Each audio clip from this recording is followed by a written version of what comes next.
Bienvenue pour ce tour de France des paroisses et des régions. Il nous emmène cette semaine en région PACA, Provence-Alpes-Corse-Côte d'Azur, de l'Église protestante unie de France, très exactement en Pays d'Aix à Aix-en-Provence, pour parler d'une exposition immersive « On n'échappe pas à l'amour ».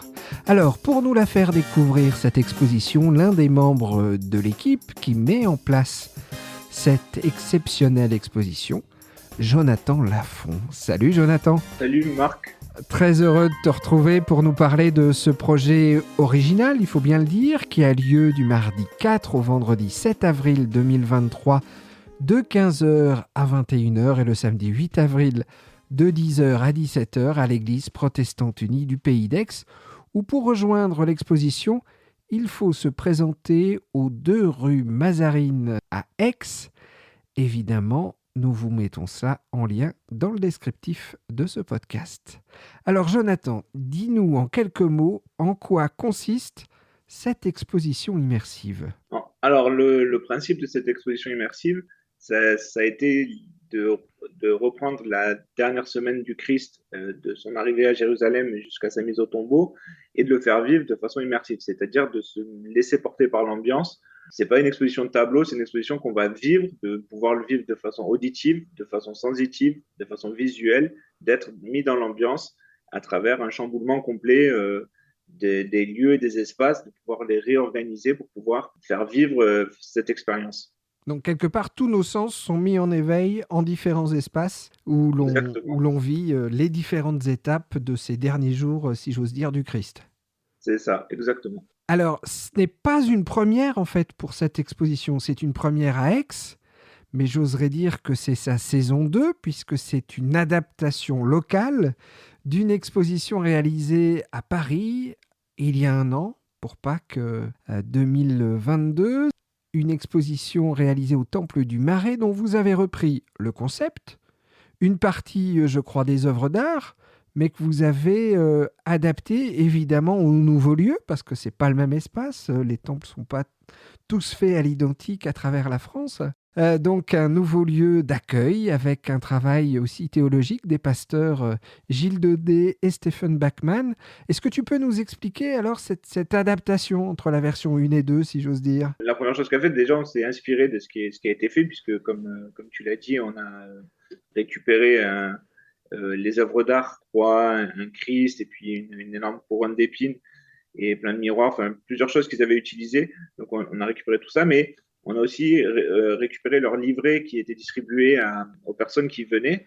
Mais en prenant le livret, en fait, on s'est rendu compte qu'on n'avait pas forcément envie de dire exactement les mêmes choses en fait sur ce qui s'est vécu, et ça nous a incité, encouragé à reprendre le texte, c'est-à-dire ce que nous on avait envie en fait de faire vivre ou qu'est-ce qu'on avait envie de donner aux gens comme sensation par rapport aux différentes scènes.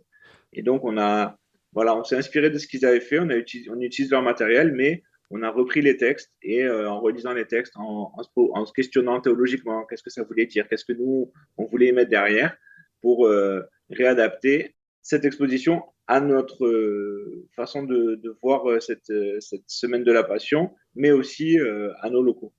Alors, c'est un peu comme toute lecture biblique, quelque part. Quand on lit un texte, chacun l'interprète, je dirais, un peu à sa manière. Il y a déjà une interprétation artistique donc, que vous avez gardée, puis après, ce que vous aviez envie, je dirais, aujourd'hui, en 2023, de mettre plus en lumière. Exactement, c'est ça. Alors, Isabelle Fouchier coordonne ce magnifique projet avec le concours des artistes d'origine, hein, je crois, Estienne Rebérol pour le sound design, Rosanaï et Joyna Moon pour le graphisme, avec une équipe artistique et technique par contre locale, telle que Magali Braconneau, l'exceptionnel Sébastien Boutry, Magali Nefti et puis toi-même, Jonathan Lafont. Alors, en quoi a consisté du coup votre mission à votre équipe artistique et technique ? L'équipe artistique, la mission, elle a été justement, entre la vidéo qu'on avait et puis toute la base de travail que nous a fourni le Temple du Marais, et qu'on remercie pour cela, et nos lectures du texte, de voir comment on allait pouvoir, dans notre temple, alors on va rentrer rue Mazarine, mais c'est le temple de la rue Villars à Aix-en-Provence, de réimaginer en fait comment on allait pouvoir couper le temple, toutes les pièces annexes qu'on allait pouvoir utiliser et comment on allait mettre ça en place et qu'est-ce qu'on allait mettre à l'intérieur, qu'est-ce qu'on avait envie de faire vivre, et comment on allait vivre chaque pièce par pièce, espace par espace, comment on allait utiliser tout l'espace et qu'est-ce qu'on allait mettre à l'intérieur pour faire vivre cette expérience. Alors, vous n'avez pas peur que, en sortant par l'entrée, certains fassent l'exposition en sens inverse? On va s'organiser pour que ceux qui rentrent par l'entrée rentrent par la bonne entrée. On va avoir du monde un peu partout dans l'exposition. C'est ce qu'on est en train d'organiser, de créer une équipe d'accueillants pour que les personnes soient bien orientées et commencent par l'entrée parce que c'est quand même un cheminement à faire dans les différentes scènes de Jésus chasse les marchands du temple, le dernier repas, la prière à Gethsemane, etc. Enfin, c'est quand même dans un sens un peu logique. Alors justement, tu commences à nous parler là de ce parcours en 8 étapes, je crois, alors sans nous spoiler le contenu de l'immersion, mais en nous disant assez pour nous donner envie de vous rejoindre, ou qui sait, de faire venir par la suite cette exposition et l'adapter à son tour, construire sa propre équipe locale. Que peux-tu me dire sur ces différentes étapes immersives? Alors, je vais partir de l'idée principale que Kipdex a eue sur cette exposition, c'est de se dire, on arrive sur les lieux de quelque chose qui vient de se passer et on est témoin de quelque chose qui vient d'avoir lieu. Donc, il y a personne, tout est vide, mais il vient de se passer quelque chose. Et donc, les 8 étapes du parcours seront donc voilà à chaque fois dans une ambiance sonore, dans une ambiance visuelle, peut-être un petit peu d'odeur et puis d'ambiance à ressentir. Jésus qui chasse les marchands du temple, le chaos, le scandale du temple, le dernier repas, la prière à Gethsemane, le reniement de Pierre, la condamnation, les outrages, la crucifixion et la mise au tombeau. Et l'exposition s'arrête avec la mise au tombeau. Alors, pour accompagner tout ça, tu l'as dit, il y a un livret, ou plutôt même 2 livrets. Il y a un livret, on va dire tout public, plutôt adulte d'ailleurs, et puis un livret vraiment à destination des enfants, des 6-11 ans. Donc vraiment un accès tout public. Et d'un point de vue pratique, est-ce qu'il faut réserver pour venir vivre le parcours? Non, pas du tout. Ça sera ouvert, donc je peux redonner les horaires, donc du mardi au vendredi, du mardi 4 au vendredi 7, de 15h à 21h, et c'est vraiment en entrée libre. Il y aura du monde à l'accueil pour vous accueillir, puis donner aux gens la possibilité de participer. Donc le livret pour les adultes et puis le livret pour les enfants. On a juste besoin de venir et de profiter de l'expérience.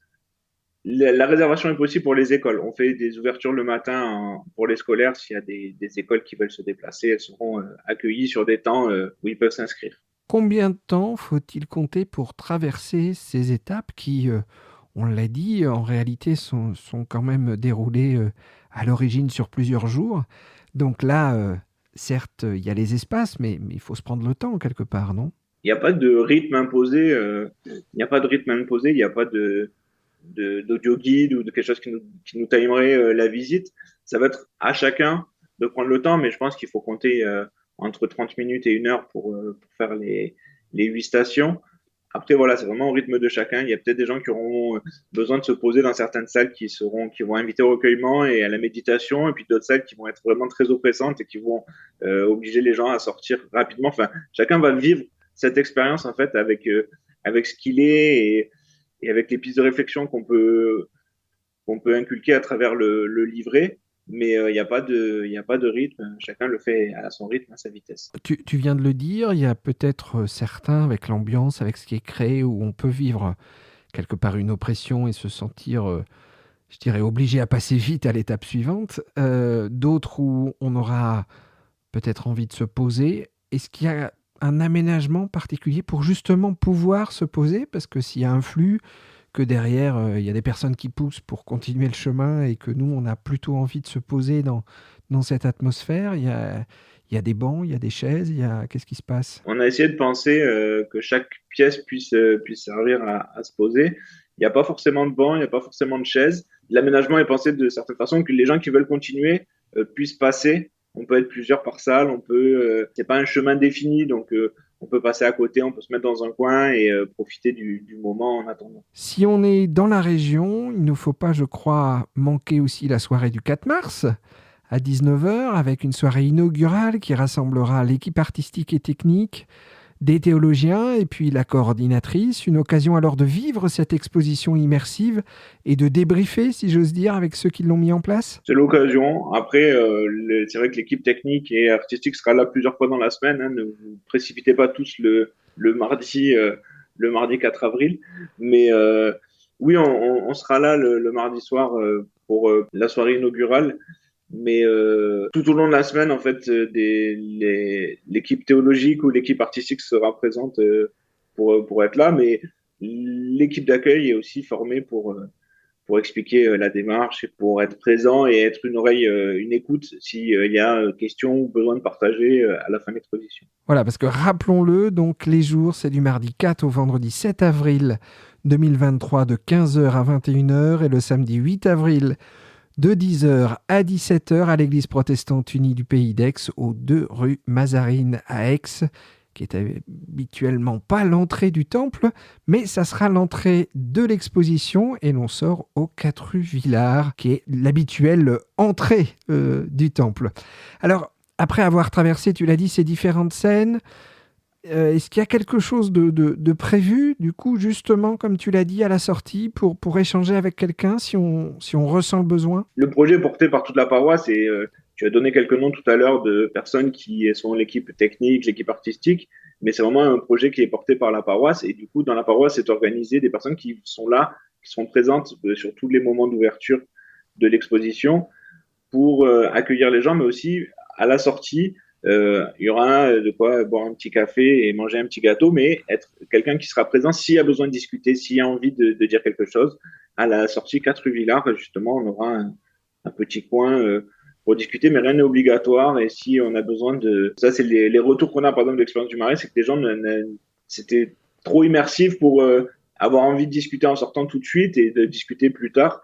Et il n'y a pas d'obligation. Voilà. Il y a quelqu'un qui est présent si besoin, si envie, si on a envie de discuter, mais rien n'est obligatoire, mais quelque chose est prévu, oui, si les gens ont envie de... Oui, je crois que c'est important de redire qu'il n'y a rien d'obligatoire, quoi, parce que sinon les gens pourraient croire à un piège, et c'est pas un piège. On vient d'abord vivre ce parcours avec cette liberté d'échanger ou pas en sortant de ce parcours immersif, de cette exposition.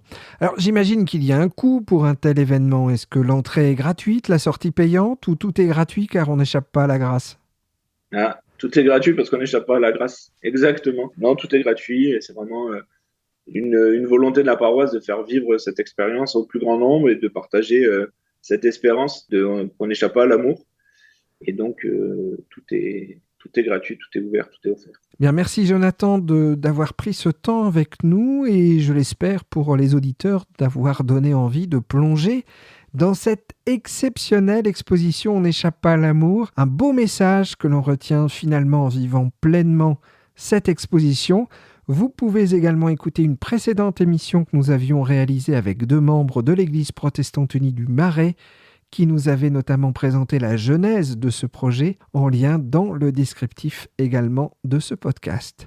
À noter encore avant de nous quitter qu'à Aix-en-Provence, comme dans tous les lieux chrétiens du monde, et notamment ceux de l'Église protestante unie en France, on proclamera justement la joie de la résurrection et de cet amour le jour de Pâques avec à Aix 2 rendez-vous.